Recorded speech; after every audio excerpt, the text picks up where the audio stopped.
Welcome to the Attractions Group podcast. This is episode 98. I'm Ryan Sir, along with Don Helbig. Don, how you feeling tonight? I'm feeling good, battling a cold, I guess, a little bit, but tough to get rid of when you're in the middle of the summer sometimes. You're in an air-conditioned car for 3 or 4 hours traveling somewhere, get out, it's 96 degrees outside, get back in the air-conditioned car, just the way it goes, I guess. I always get sick like one time during the summer with some sort of head cold, so hopefully you can keep it together for the show, and yeah. We'll see what happens. If you keel over, then it'll be we're not going to make it to 100. We'll stick at 98. Cool. It's hard to believe we're at 98 already, right? And we got to come up with something special for 100. If you have any ideas on what you think Ryan and I should do for episode number 100, drop it in the comments here on YouTube. Let us know what you think would be, something good to do for episode number 100 in 2 weeks. Not to say we're clueless about what to do for number 100. We just want your input because we don't know what we want to do for 100. I'm just saying. All right. So what we're going to talk about, and this is going to be a bottle episode, but it's an important one to talk about because you recently visited Kentucky Kingdom, which is now under the leadership of Hershon Family Entertainment, which is one of the best companies in the United States to run a theme park. So good for Kentucky Kingdom, good for its guests. But that park's in Louisville, about 2 hours from the Cincinnati market, for those of you who are around there. Let's kind of talk about that. Well, it was exactly 2 hours and 1 minute from my driveway to where I parked, to go into Kentucky Kingdom. Good day to go. It was a Tuesday, just a beautiful day outside. They have rides and attractions at Kentucky Kingdom that cater to all ages. There was over 70 rides, family-friendly rides, throughout the park. Just had a really good time. It was my first visit there since, the Hershon family had taken over, management of the park. So it had been, 5, 6, 7 years since I had been there. I was just very impressed with everything about the park. We've talked with different individuals from Dollywood, and we always hear about the culture, right? Yeah. And that is definitely, you see a culture change at Kentucky Kingdom. I felt like I was at Dollywood or another Hershon property. Everybody was on the same page, from the person that, scanned my season pass to, buying the food, to checking the lap bars. Everybody was on their A game. So I was super impressed. Yeah. So you would say that it's brought out the best in Kentucky Kingdom so far. It was owned by Ed Hart, and that didn't work out. And then Six Flags resurrected it after about a year of vacancy.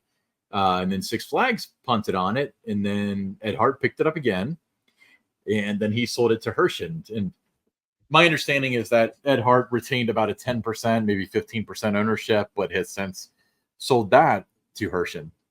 So it's all Hershon now. All got Dolly's hands all over it. Yeah, I mean, it was, well landscaped, very clean. Mm-hmm. It's kind of an odd layout. That's one of the, the drawbacks to it, is that the design flaws where you're, walking over the street, either through a bridge or you're, there's a crosswalk where you go through and the traffic is stopped to let goes, guests go back and forth. But the park looked beautiful. It's what I would say now is, Kentucky Kingdom is basically a water park that has roller coasters, because it's all kind of like woven in now. It seems like where the water attractions are all over, and you can see the roller coasters and get on the roller coasters within the water park, parts of it and stuff.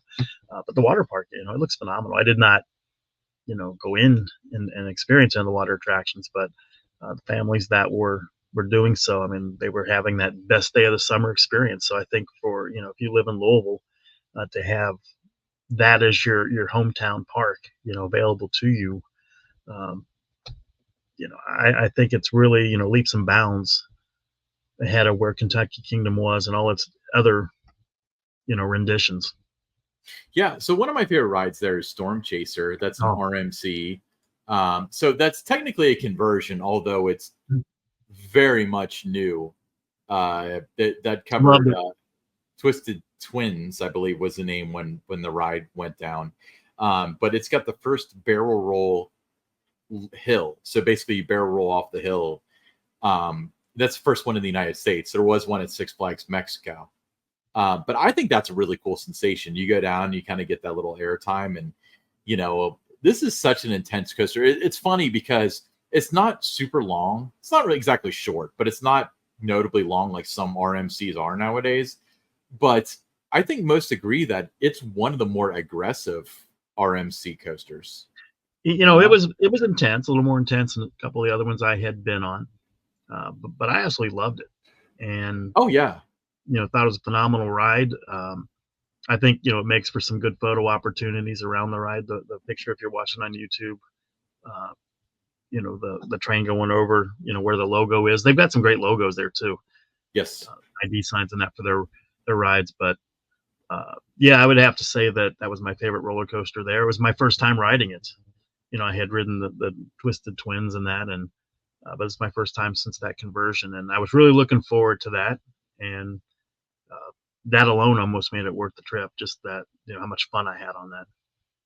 Yeah, so that one's really good. And then, they've got Lightning Run, mm-hmm. which is chance rides. So that's a model that you don't see very often. That one's pretty popular too. That was their big star attraction when they reopened. That reused the name is slipping my mind. The Schwarzkopf shuttle loop that they had. Mm-hmm. Yeah, but that one's got like 100-foot, 80-degree drop. It's some good moments of airtime with it. Very smooth. Mm-hmm. Something that was re-rideable, so was able to get in a couple of laps on that and just enjoyed that ride as well. Yeah, Kentucky Flyer, family-friendly wooden coaster by our friends at the Gravity Group. Mm-hmm. Kind of intense for a kid ride. I think that's kind of neat. Well, I mean, a little airtime and stuff. Yeah, I mean, 1,280 feet, but just pure fun. You have these moments of airtime. Timberliner trains, so got to experience coaster with that, and I found those to be very comfortable. Was able to ride in the front, the middle, and the back. The ride crew was great because when I went back, to ride it in the morning, I was the first one back there, and no one else was there, so they're like, "Well, pick your seat," So I said, "Well, what's better, front, back, whatever?" And one of the ride ops said they liked the front, the other one said the back, so I started with the back. And then just circled around a couple of other times to get kind of the feel what I like better between front, middle, and back. I found the front to be more enjoyable because I like seeing the little hills, the bunny hops, and that you go through. And as I'm riding that, I'm thinking, let's take a park like Kings Island. You've got Woodstock Express. It's 52 years old. If you were ever going to replace that with something like the Kentucky Flyer, some ride from the Gravity Group would be perfect to go in that spot. But that was something that, guests of the different ages are going to have fun with that. So if you were a kid, you loved it. If you're a parent riding with your kids, it's great. If you were somebody that was there by themselves that just loved riding roller coasters, a lot of fun. Yeah, not a ton of opportunities to check out those Timberliner trains for those of you who would be interested in something like that. So that's a really good opportunity if you're in the area for that. But they got the Vekoma roller skater, which I think is just a blast. It's got one of those tire-driven lift hills, mm-hmm. and it literally looks like a roller skate. So that's what I like about that. But what I liked about that was just seeing the parents having as much fun as their kids on this one. They're all laughing and having a great time. So that's what it's all about. Yeah. And then, of course, there's Thunder Run. And Thunder Run's one of your favorites, isn't it? Well, I got a little history with that one. Back in 1992, was August 22nd of that year. Friend of the show, Jess Novak, and I were visiting Kentucky Kingdom, and we got a little bit of a run with that ride. So we rode it 80 times that day. We probably could have got 95 to 100, but we had a meeting with the owners of the park at that time, wanted to chat a little bit with us, and we wanted to just talk with them, but we were having a great time on it. The crew got into it with us, in terms of how many times we were riding it, and everybody was getting, pumped up, fired up. So it was one of the more memorable days I would say I've had visiting amusement theme parks, across Mhm. the country, and doing that with friends was just that day that Jess and I had. We had no intention. We went to hey, we're going to ride Thunder Run 80 times. It just kind of happened, but we were just having a blast riding it. So that rekindled memories of that day. And I went to ride a little bit rougher than it was, in 1992, but they still have done a lot of track work on it in recent years, so it's a lot smoother than it had been. But still fun, still enjoyable. It's got that quick turn and some nice little hops, some good air time. Uh, Another coaster that if you're at Kentucky Kingdom, you want to check out. Now, for those of you, and many of you are crossovers with Tower Topics Kings Island fans, there is a piece of Kings Island history at Kentucky Kingdom. Let's talk about that a little bit. Yeah, Flying Dutchman. I had forgotten about that. I knew it was there, but I mean, it wasn't like top of mind as I, scanned through at the front gate, and I'm walking around. I was making my way to go ride Thunder Run, and there it was, and it brought back so many memories. I had so much fun riding this, when it was at Kings Island. So I, definitely had to ride it, and it was the same, exact feel, same ride. It still landed the same way, where it would kind of like lower real slow, and all of a sudden it would just kind of like bump onto the ground. So it's still that Yeah. same noise. Uh, Great ride. I miss it at Kings Island, but it's a perfect fit for Kentucky Kingdom. You know, just a great collection of flat rides. And this one was one of my favorites for a lot of reasons. Not only, I mean, if I had never ridden it at Kings Island, I still would have loved it. But it was great to be able to, to ride this again. Yeah, I mean, you're flying around in a wooden shoe. Like, what child does not dream about that? But in all seriousness, my favorite part of the ride is how it collides with the ground. Like the Yes. boots, the boots land on the ground with the loudest Yeah. thud ever. Yeah. And you're about like an inch or two away, then all of a sudden just you hear that little thump when it goes down. But just just brought back a lot of memories. And I wasn't there at night. No, at Kings Island was one of my favorite rides to do at night. I'd get done with my last race to ride, and I'd hop over and get on that real quick before heading home for the end of the night. And just a lot of fun. I'm glad Yeah, to see it's still in service, because a lot of those kind of rides, parks make way for something else, and if they can't find a new home for it, it's just gone and forgotten in the annals of time. But I think that this was definitely a highlight of the trip for me, was being able to just rekindle those memories and get another ride in on it again. yeah. So some other classics, the Giant Wheel, and they've got a Himalaya. Mm-hmm. Those two are really fun. The Giant Wheel, one thing that I noticed about it, and this is so the Giant Wheel's been there for a long time, for several different ownerships. Well, it's like their Eiffel Tower. It's their signature thing.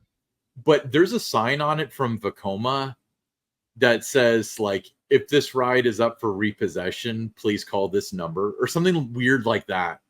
Like, did you ride it the last time you went? Oh yeah, yeah. I've ridden it Yeah. every time I've visited Kentucky Kingdom, because it's just one of those attractions you have to do it. You get the good, the great view out into the Louisville area. You see a lot of the airport and stuff when you're up there. But yeah, I mean, I think that's something that if you're going to Kentucky Kingdom, definitely take a spin on that. It just really fits that park, and I wonder why you don't see more of those. I mean, yeah, sure, it's low capacity and that, but those look beautiful, especially at night. Love to see more parks add these.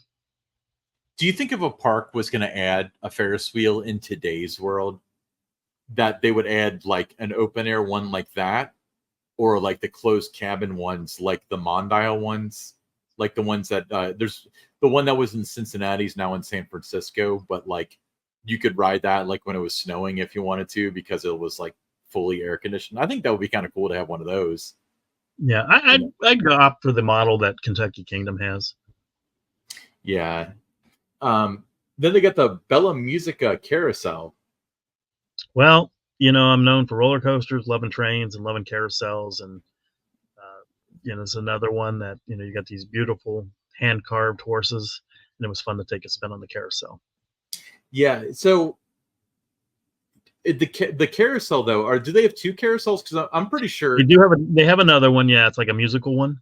Is that the Bella Musica one? No, this one's the Bella Musica. The other one is more it's more geared for the kids and their parents than this one is.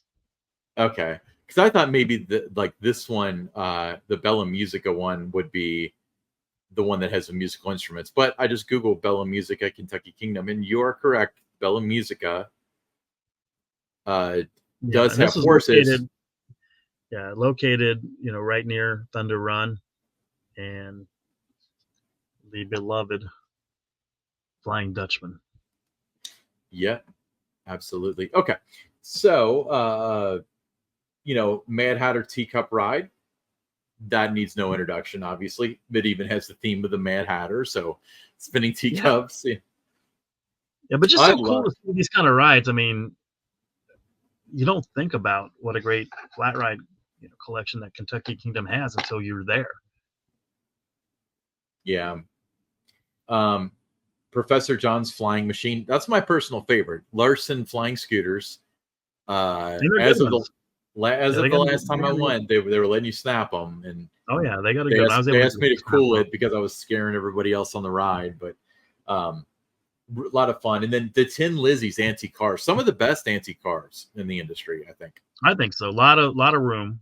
They're not the smaller models that it's tough. As you get older and stuff to get in and out of. I would say older, bigger, whatever. But yeah, I mean, it was kind of a throwback to me to the type of cars that the original Kings on that Les Taxis had with it. So it was a nice leisurely ride. So really enjoyed my experience on that. It's a pretty long length of track. So another ride that you want to check out. Do you know where the cars came from? That's a trivia thing for you. Where the cars? I wasn't thinking about that when I was riding. I was just excited to get the ride on. So enlighten me. Where? LeSwordsville Lake. Okay. Yes, I remember riding those at LeSwordsville Lake. Yeah. So it's funny because they used to have this thing called King Louis's Winter Walkthrough, which was kind of like their winter chill out thing. And I did that 2 or 3 times. And they have this guy, he doesn't work there anymore, but he was just some random dude. And he was older than me because he's worked at Kentucky Kingdom on and off since like the mid 90s. But he wasn't like full time. He was just like a game supervisor, but he knew everything about the park. So they would bring him out for stuff like this. And they were letting us walk around like the picnic grove where they have all the trains off the track and all that stuff, letting us look at those. And, they had all these lined up under one of the shelters. He's like, yeah, man. And then we got these from this place called the Swordsville Lake when it closed. And like, what? That place? He's like, yeah, it is somewhere near Cincinnati. Like completely blowing it off, forgetting that like that was my first theme park. Well, not forgetting, he had no idea it was my first theme park, but yeah, that's where they came from. Now that you mention that, I mean, they look familiar, but I mean, a lot of parks have the same kind of models and stuff. And yeah, they're old Aero ones, I'm sure. It's a nice piece of trivia, and I think that would be something for me to, I can tie a little story or something with it with a social post or whatever the next time I go down there, and in possession of a Kentucky Kingdom season pass, being located less than 2 hours basically from where I live. So yeah, I'll be there with some regularity. Yeah, and let's not forget that Kentucky Kingdom, speaking of their passes, and I don't want to turn this into a plug for their passes, but their season passes are more valuable than ever because they've just added a winter event, Christmas at Kentucky Kingdom, and your season pass is good for that. And that is run by the same company that runs Dollywood's Christmas, so it's got to be good, I'm looking forward to that. I think that's going to be a great event. They've got some different things going on this summer too that are worth checking out. I was only there for 6 hours because I was going to Louisville Bats game, AAA Farm Club with Reds as well. So to get in what I did, for the 6 hours, so that to show me that was a great value for my time going there. So I just had a great time. Yeah, that's awesome. Cool.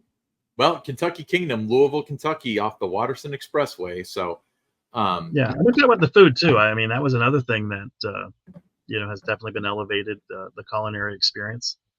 I had a double cheeseburger with bacon, very good portion of fries that came with that. So that was really good. And the place I ate at, you had an outdoor, kind of seating, but you could also eat inside in the air conditioned area. So that looked like a prime spot. So that'll kind of be my go-to spot, I guess, when I go there. But Yeah, it's like yeah, swamp something. I remember yes, yeah, you you sent me a photo of that, but here's your cheeseburger you sent me. That looks freaking yeah, delicious. That is a yeah. good I mean, amount of fries. great amount of fries, and I'd eaten a few before I took the picture. I remembered, oh yeah, I got to take a picture there. I So always remember it. You got to insta what you eat, you know. in But my yeah, that Mountain looks Dew with delicious. it, but I mean, the burger was really, really good. One of the best burgers I've had, at the different parks that I've visited. So I would certainly get it again, and I felt that it was, a really good value with my season pass discount. With the drink and the food there, I mean, it was under $12. That's pretty good. Yeah, awesome. Yeah, the food is definitely elevated there. I actually, to be honest with you, when it was under Six Flags, and this is not a knock at Six Flags because we're talking about like a whole different company ago. But the food was bad, kind of like Kings Islands was bad in like the 90s. And then under Ed Hart, when it came back, I remember like their flatbread pizza. I remember buying that during their Halloween event. That was really good. And this Mm-hmm. looks amazing. I mean, I'm Oh, this kind was of amazing. hungry now So looking at it. I'm definitely going to try that again. But it looked like they had really good pizza. They had some good treats around the park.